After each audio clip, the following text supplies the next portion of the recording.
Just give me the countdown. Yeah, 3, 2, 1, go. My name is Chad Childers. I am the head of PR for Hagens Berman Action Cycling Team. We are, to catch anyone up that isn't aware or doesn't know of us, we are a U23 and under 23 development cycling team. Our director and owner is the one and only Axel Merckx. He is a Belgian national champion. He is a bronze Olympic medalist. And today joining us is Neilson Powless. He is currently a rider for EF Education First and was on the Action Squad 2016 and 2017. And in that first year, he won the Joe Martin stage race. He was 9th overall at Tour of California. He won a stage at L'Avenir and followed it up with a 4th overall at Tour of Utah in 2017. And just getting started this year before everything shut us down, he was 4th at the Jayco Herald Sun Tour. Welcome, Neilson. How are you? Great. Yeah, doing well. Just enjoying being home right now. Unfortunately, I'm not racing, but taking advantage of the time to enjoy some quality time with my family. Good. Hey, Neilson. How are you, man? Oh, great. It's good to see you again. Good. Yeah, it's good to see you. It's been a while. Since when was the last time we saw each other? Oh man, I don't know. I think it's been. I must have seen you last year at some point. California, yeah, that's probably what it was. California. Yeah. So that was always like the come back and see everybody that you haven't seen in a long time race. Yeah, that's true. Especially, it's always a good opportunity for us to catch up with all of you guys. And so we thanks for doing this. This is something that we've created over the last couple of weeks actually. So I don't know what number you're in the row, but it doesn't matter. We kind of go back and forth in the years of the alumni, and we're looking forward to catch up first of all together, you and I. And then just looking back on your past experience, current experience, and whatever is happening for you, plans you have in the future, obviously in those hard times and difficult times for everybody. But so if I recall well, when the year before you came onto the team, you were already on Hagens Berman, weren't you? Yeah, that was my first. I was kind of racing with a junior team before that, just some local racing, but Hagens Berman was my first real road team when I left the junior ranks in U23, and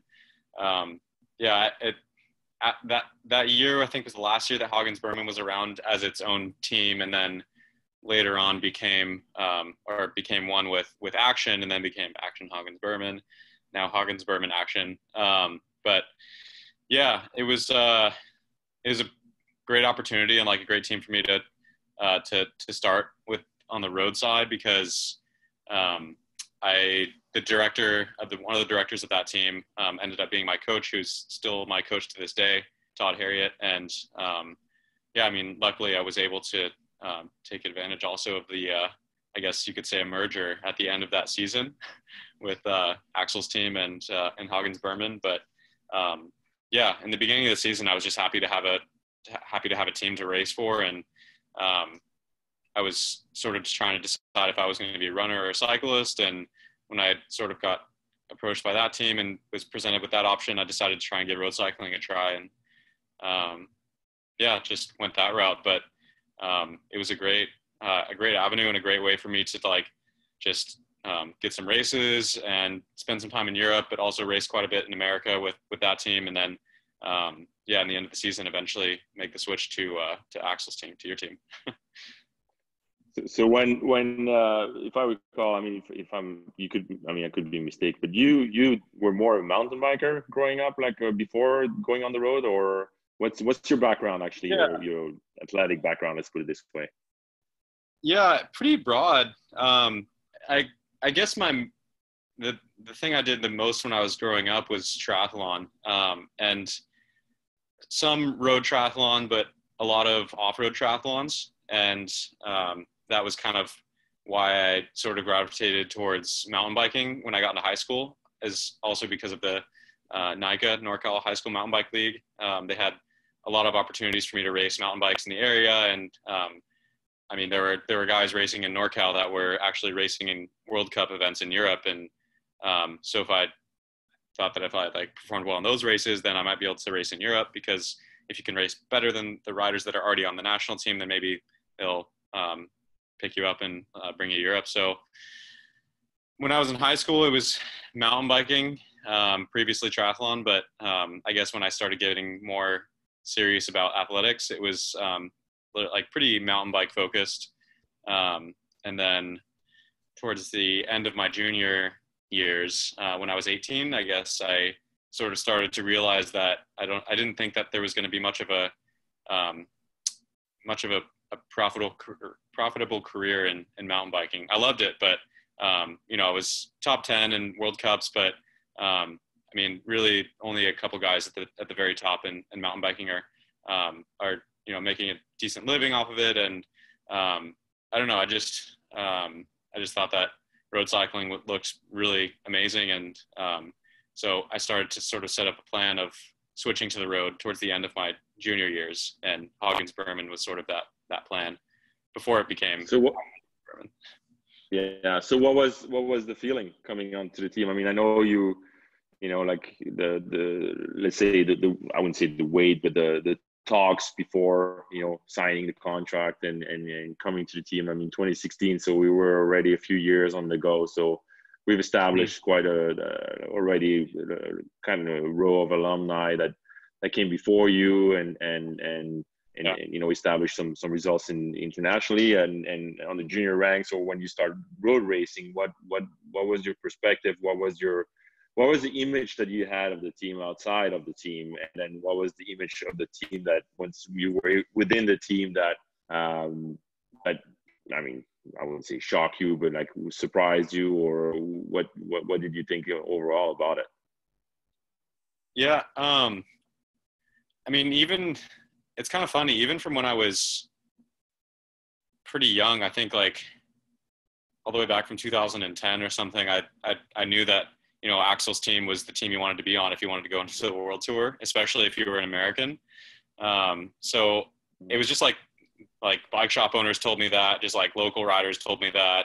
And so I was like, oh, that sounds like a pretty good team. Like if Axel's running it, he's like his like dad Eddie is like sort of like kind of involved with like the service courts at his house, and like then just like their track record of putting riders into the world tour just like seemed like a team that was almost too good to be true. Like if you got it on this team, then you're like guaranteed a spot in the world tour, which is, I mean, not the case. You definitely have to work really hard for it. And but the team definitely just attracts guys who I think are just really passionate about cycling and really motivated to get to the top level, which is also why the track record is so impressive with riders going professional, because yeah, I mean, it's a competitive team to get on, and I knew that from the beginning. And so obviously it's always nerve-wracking when you're just waiting for a phone call from Axel, or because like you can be a pretty intimidating guy. If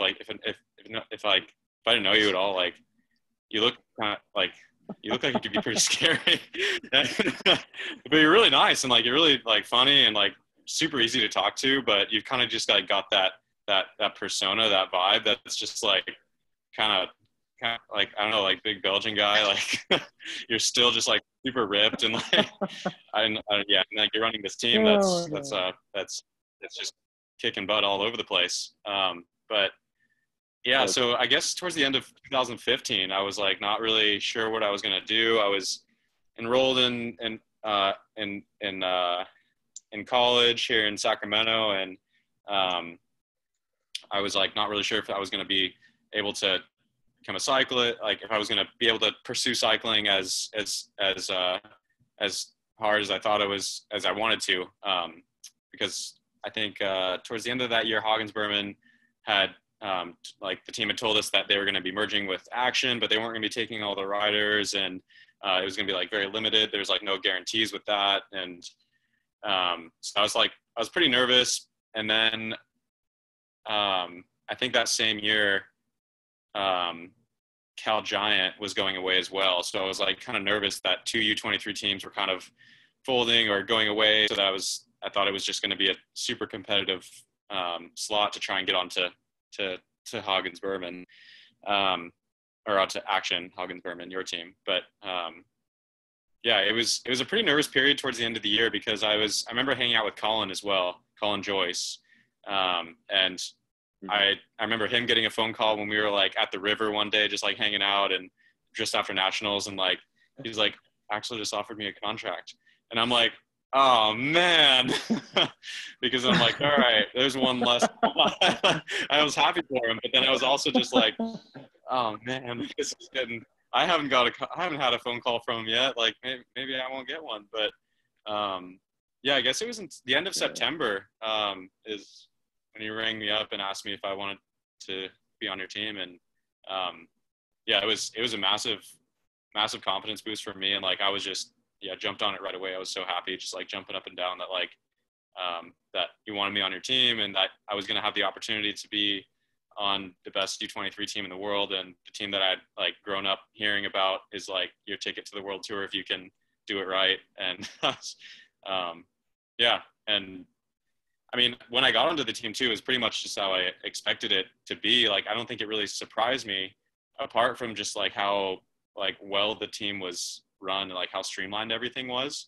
I mean, even now, after having now on my, like, I raced for Jumbo Visma for a couple of years, and I'm on EF now. And I mean, Action is really, Hagens Berman Action is like seriously seems to be like run just as smooth as a world tour team, and like getting information, get like support from the sponsors, and getting the equipment that you need, and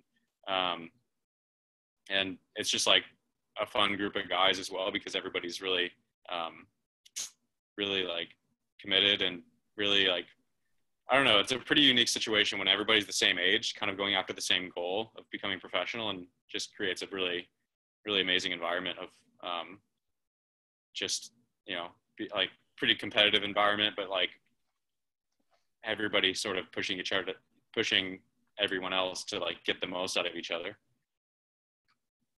Neilson, what was that? Yeah, you were what was definitely one of the. Oh, go ahead. Oh, I was just going to say it made me think about the transition from, as far as racing goes. What was the transition like when you came on to Action? Did it feel like you were just ready to hit the ground running? I know when I listed some of your results, Tour of California's in May, Utah, your result or your L'Avenir stage wasn't until, I think L'Avenir's in August. What was the transition like?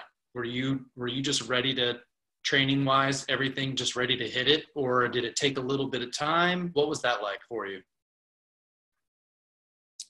Yeah, it was a build, and my first season as U23 when I was on Hagens Berman was pretty brutal. Like, it was my first time really experiencing a long period of racing in Europe. Luckily, like, USA Cycling had a great U23 program that I was able to race in Europe quite a bit, actually, on the national team. And as of my first year as U23, and that was a huge factor in, like, that just like played a huge role in my development, just like getting the opportunity to race there, but also mentally like seeing how difficult the racing was. And I was just getting my butt handed to me, to be honest. Like, I had to learn how to fuel on the bike. I had to learn how to like race and like save energy. And I mean, coming from mountain biking, I just wanted to, like, as soon as the flag dropped, just start riding my bike as hard as I possibly could, and like keep attacking until I get in the breakaway or drop myself. So it just took a bit of learning. And I think that first year just like forced me to, I guess, focus on saving energy. And then also it just gave me motivation of like, I really need to train harder and like be more focused on making myself a better athlete, because it's not like, talent doesn't just carry you at that level anymore. You have to train and work hard for it. And so that winter, I guess I mean, you can't just jump from 10 to 30 hours a week in training.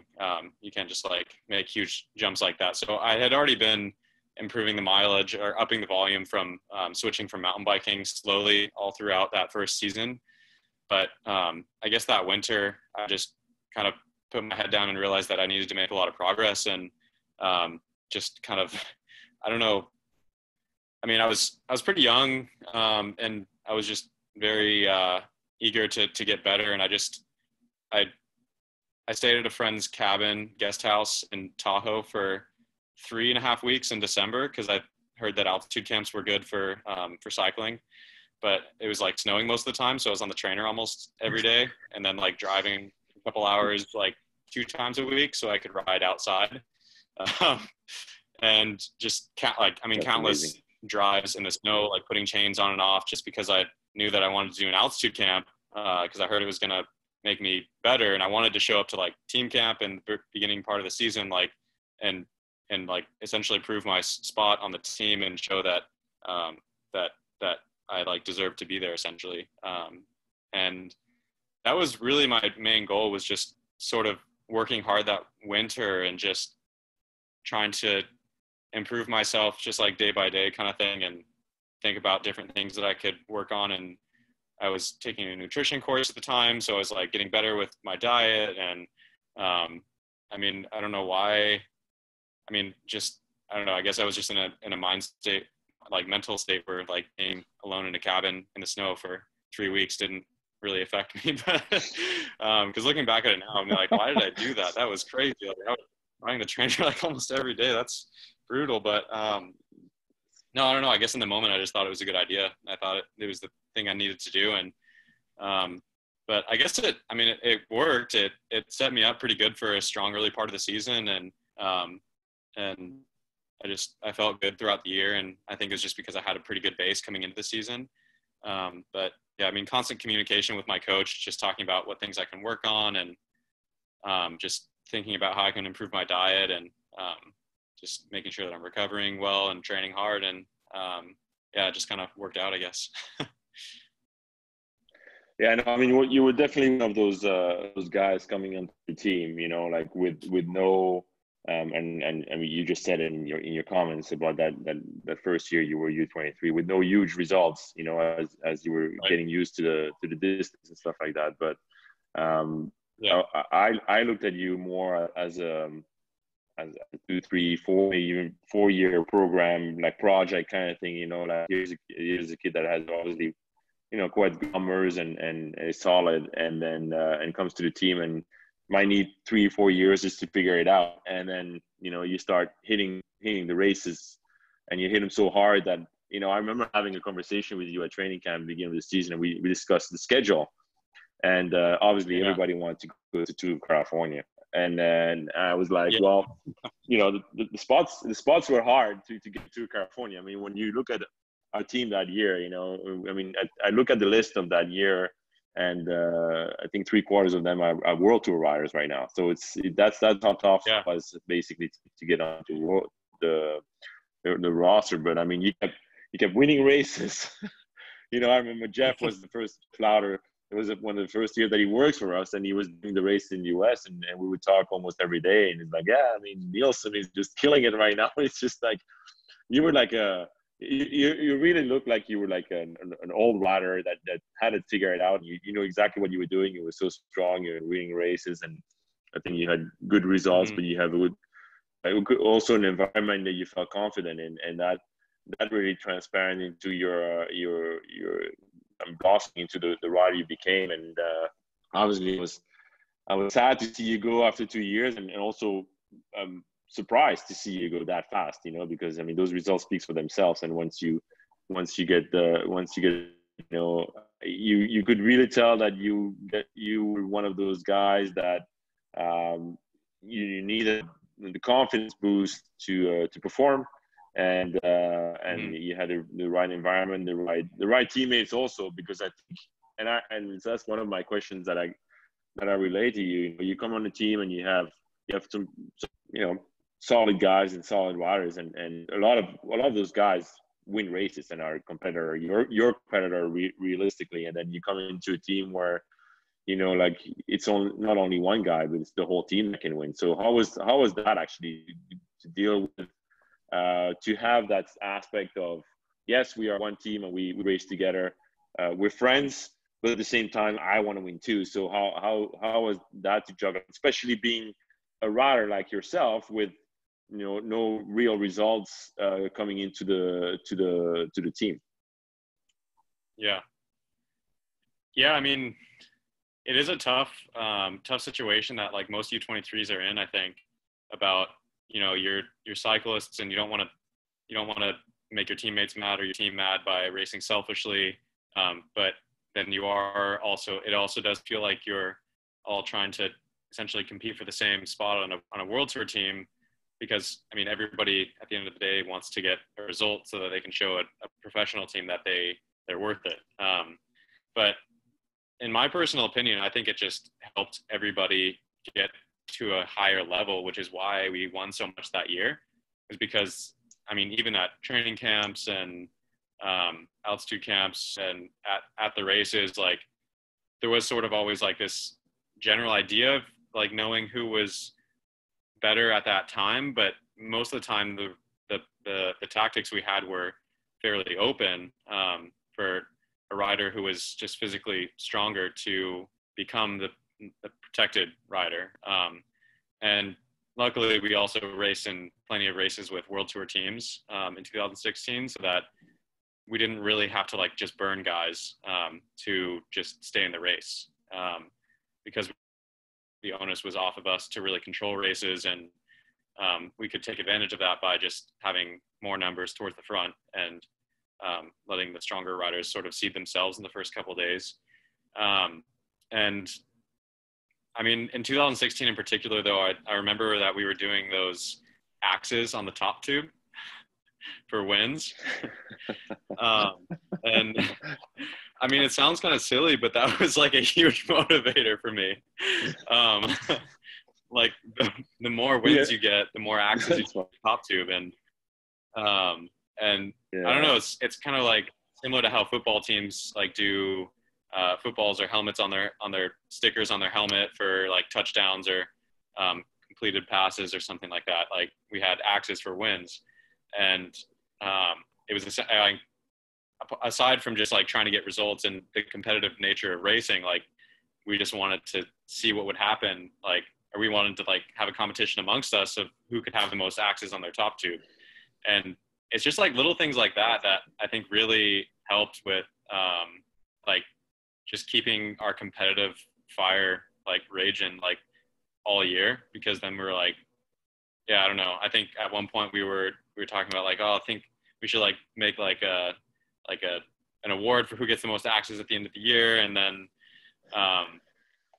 yeah, I don't know. It was just really kind of a cool idea. And like it just was also just another example of we were just like kids and just really were competitive and were really driven to like to do well, and like we all wanted to win. So yeah, I mean, and the team that year was just incredible. I think I actually had an argument with, not really an argument, but a debate with Lawson at training camp in December about which year was the best year of Action, because I think it started off with like, oh, did you see how many wins Action got last year? Winning like crazy. It's like the best year they've ever had. And I'm like, yeah, every year, everybody always says this is the best year they've ever had. Like they're always just winning a lot. And then Lawson's like, yeah, well, my year, like, and it's never going to be like it was my year. You know, we won everything. I'm like, dude, there's no way that you guys had a better year than 2016. 2016, we were winning everything. And I think we ended up going back on like looking at like pro cycling stats of like wins, podiums, jerseys, everything. And yeah, I think 2016 actually was the best year that Action had, just win for win though. I mean, you could start nitpicking about like, okay, like you won a stage of Redlands, but we won Roubaix this year or something like that, you know, like, you know, it's just like, and you start weighing like which race carry more weight, but just win for win. 16 was the best year so far. That's funny. We'll address that with Lawson when we talk to him. Yeah, you should ask him.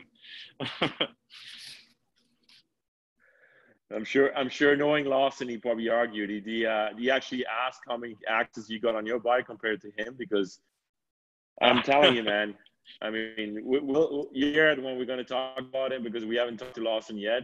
I'm sure he's actually be upset that I haven't called him yet about not doing this with him first, because he thinks that he should be first in everything, including having more axes than everybody else. He would be the kind of guy that would come to me and say, how come I can't get an axe? You know, I deserve an axe with this. Can I get an axe with this?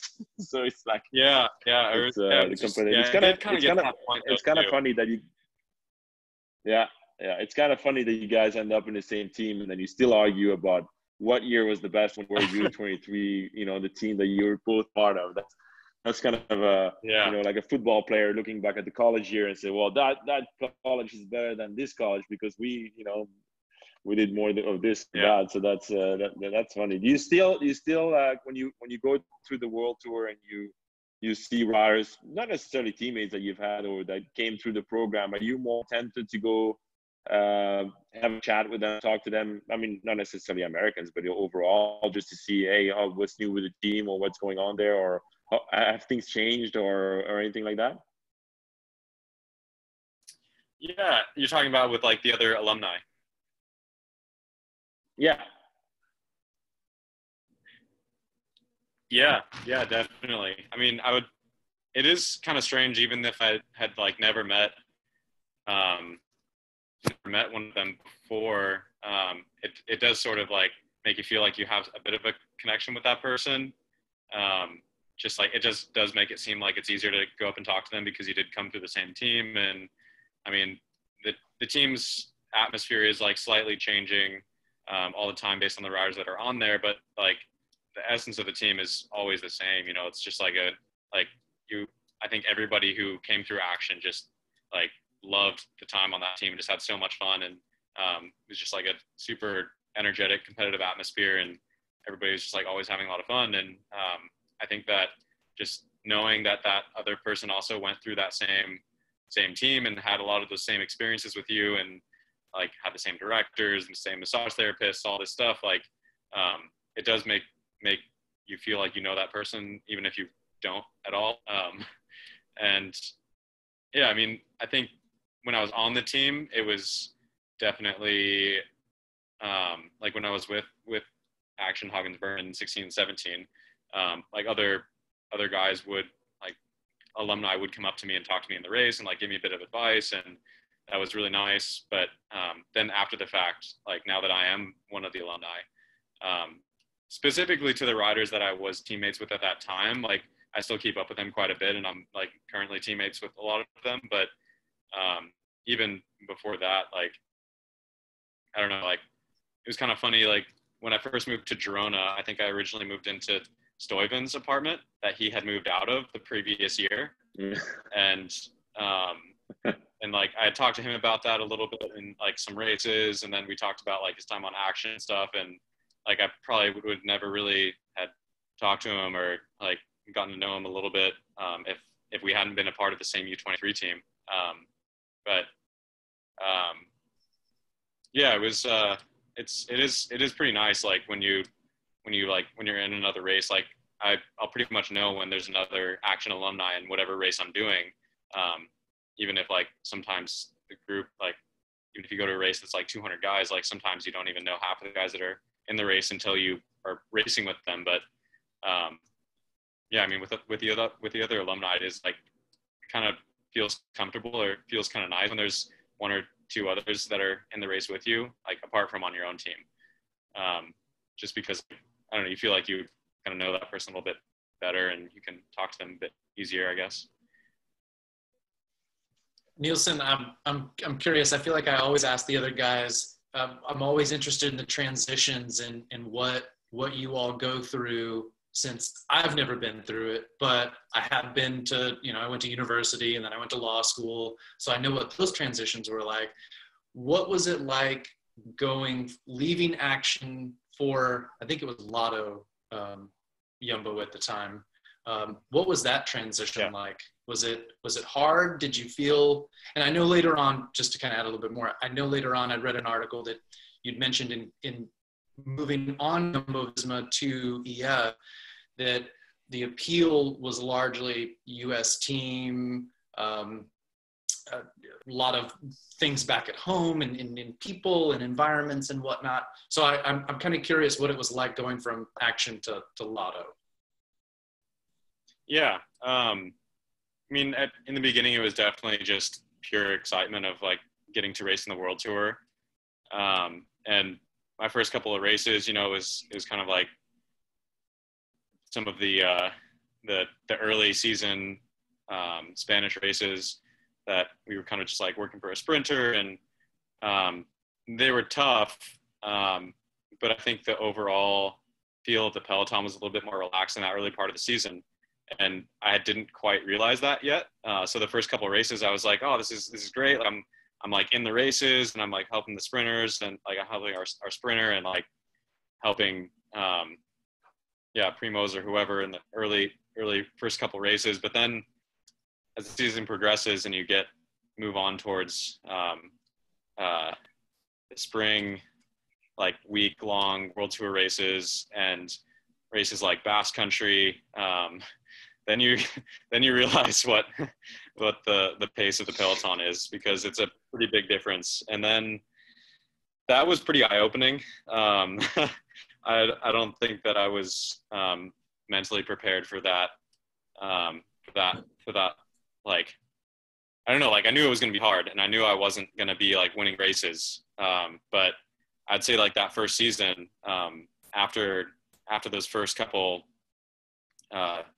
like races in January, February, racing was tough, like way harder than what it was as U23, and or like a lot of races like in Australia or in America, where you can sort of like hide in the bunch for a while and then sort of just race in the last like hour of the stage. But yeah, it was a pretty big jump, and it sort of felt like pretty similar to how the jump was from junior to U23, where that first season on Hagens Berman, I was just getting my butt kicked and racing in Europe and just getting spat out the back. And I mean, every step you take, you're stepping into a bigger pond essentially, because he sort of came into U23s. Would you consider that step? Sorry. No, go for it. Oh, so would you consider that step, the step between, you know, like going from to the U23 categories, between that and then the next step up to be even bigger than the progression you've made between, especially the first year as U23 and the second year, and then moving up the World Tour? You know, like everybody has the ambition to do that, but I mean, would you say the step is bigger and it's more adjustment that you had to do than the previous one? I would say so, mainly because even though you're stepping up into the professional ranks and you're going to be you'll be paid more, and you'll most of the time have access to better equipment and more support on that end. Like, you are moving. It was a period of time where I was moving away from home, so it was my first season really like moving to Europe, because even though I had raced in Europe before, you would just stay with the national team in the national team house and you'd be totally taken care of. Like, they buy groceries, they pick you up from the airport, they drop you off, they organize travel to and from races, and everything is just like so streamlined and like taken care of that you don't have to think about anything. But when I became a professional and moved to Girona, it was like, okay, get a national identification number so you can pay your water bill and your electric bill, and like try to learn a few bits of Catalan or Spanish so you can communicate where you're going to be living, and like get a phone plan there, and like plan for staying there for like the majority of the year, and also race in races at the same time that are harder than you've ever raced before. And I think the combination of everything in terms of like the lifestyle change and also the physical jump that you have to, the physical jump you're making from competing at U23 level to professionals, it is a much bigger jump than U23. I think mainly because of the mental aspect of it as well. Because I mean, I think in my first season, I was just like always like just looking at like numbers so much and like trying to say like, well, like sometimes like the numbers aren't like quite that much harder than like when I was at U23, and then I don't know why I'm not like doing better in these races, and then it, like, I don't know, it's just you sort of do like have some doubts about how long it's going to take you to then like be competitive at this next level, because when you first get there, you're like, wow, these guys are just like on another playing field than me, and like, which is sort of how I felt as U23 coming in. But the majority of it wasn't physical when I was U23 those first season. It was just me being silly in races and not conserving my energy, and it's all just like a learning process. And that's part of cycling as well, as like the tactics and like, you know, just learning how to race your bike well. But yeah, when you step up to the professional ranks, it is, I mean, the depth of field is pretty incredible. So it feels like a bigger step as well, just because there are so many riders at like a really high level.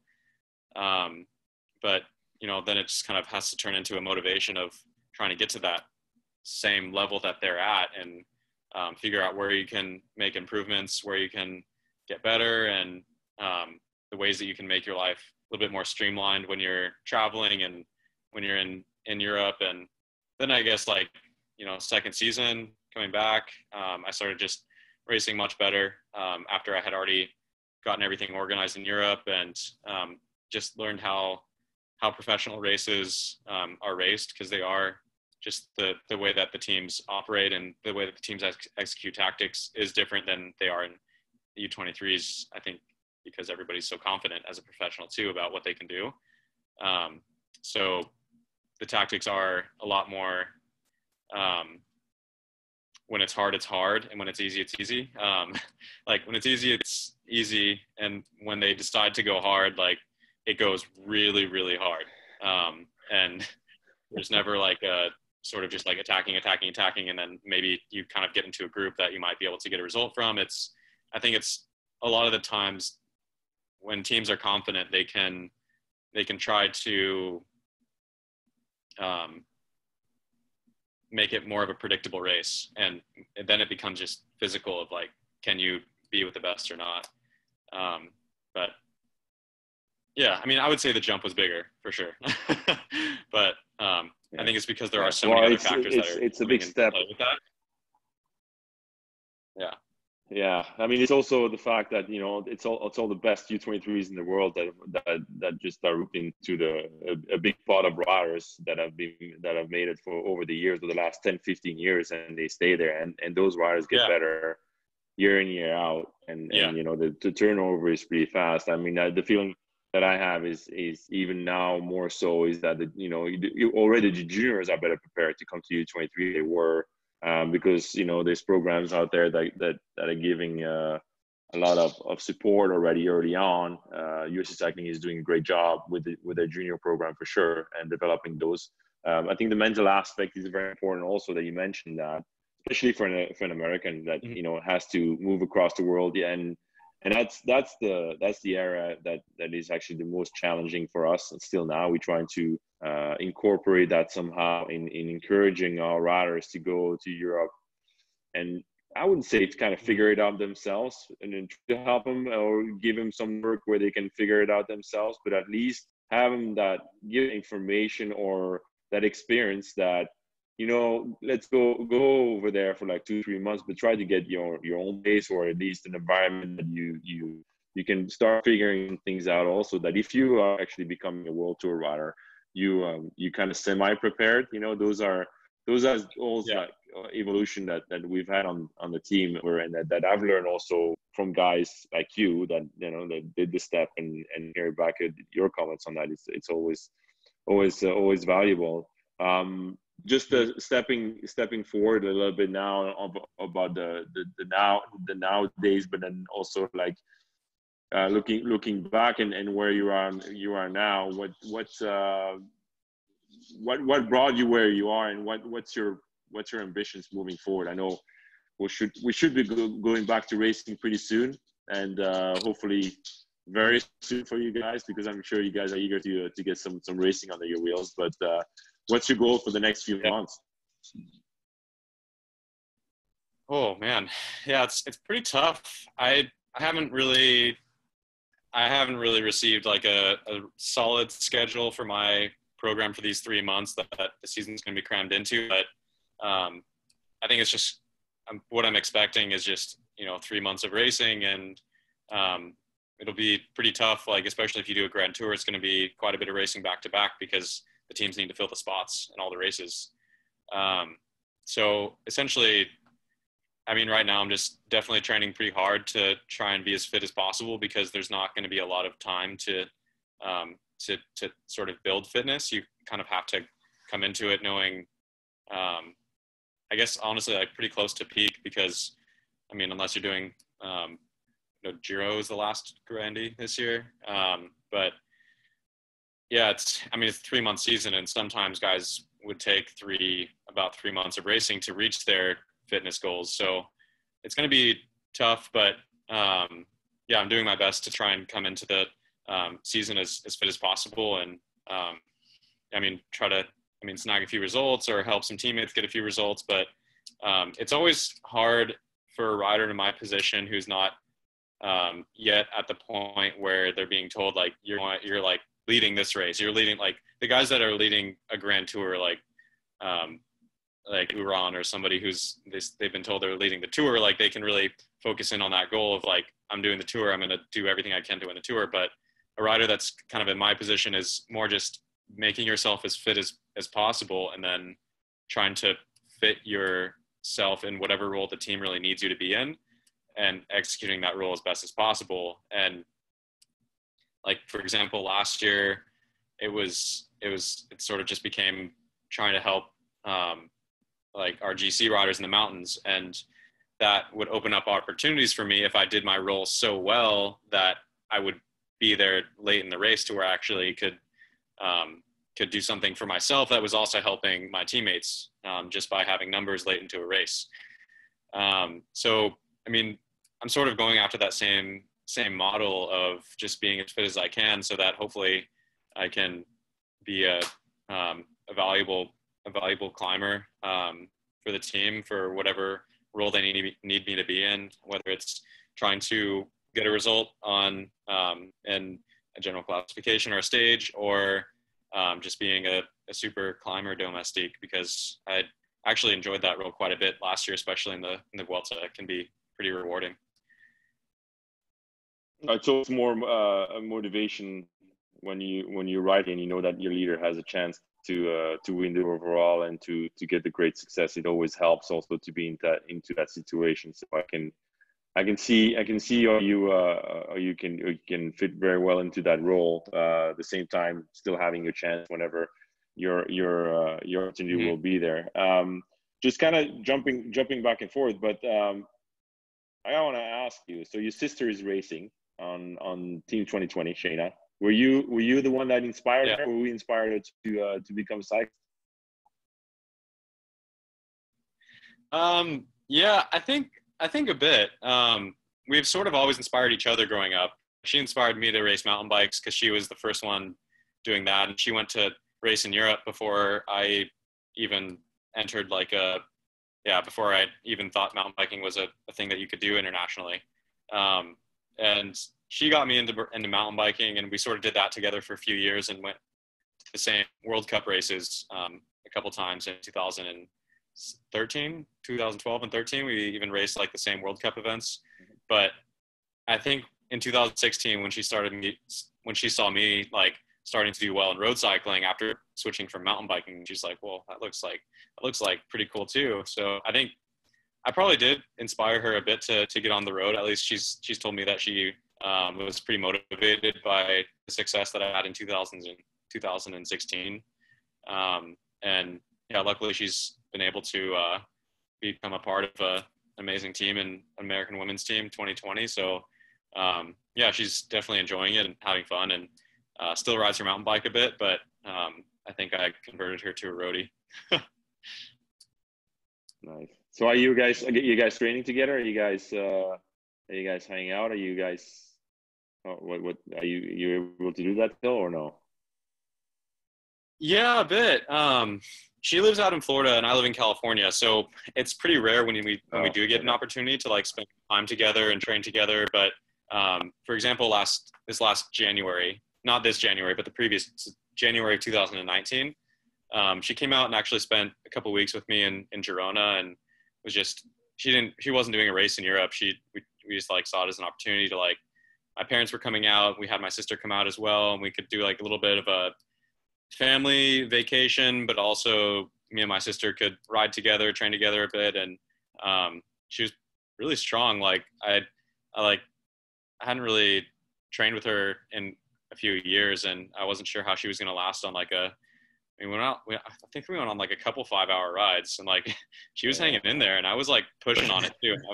I was like pretty blown away. I was like, oh man, like you're you're really strong. But it was great. It was super fun, and it was just like, I don't know, it had been so long since we trained together, because growing up, like we rode together like mountain bikes, and we rode mountain bikes at the lake every day after school, or we'd run cross country together, and we were on swim team together. Like we would always train together growing up.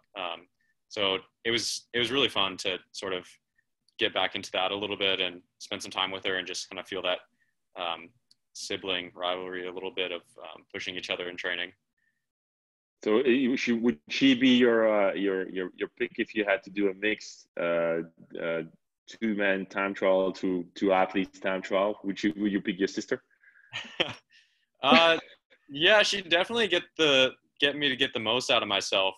But it's pretty tough, because I think in a time trial that's like can be a pretty stressful situation, and I think siblings might say too much of what's on their mind to each other. And we might get on each other's nerves a little bit of like I don't know, like Neilson, you're like starting to drop the speed like in the last 30 seconds of that pull, like you're dropping speed up, or like I don't know.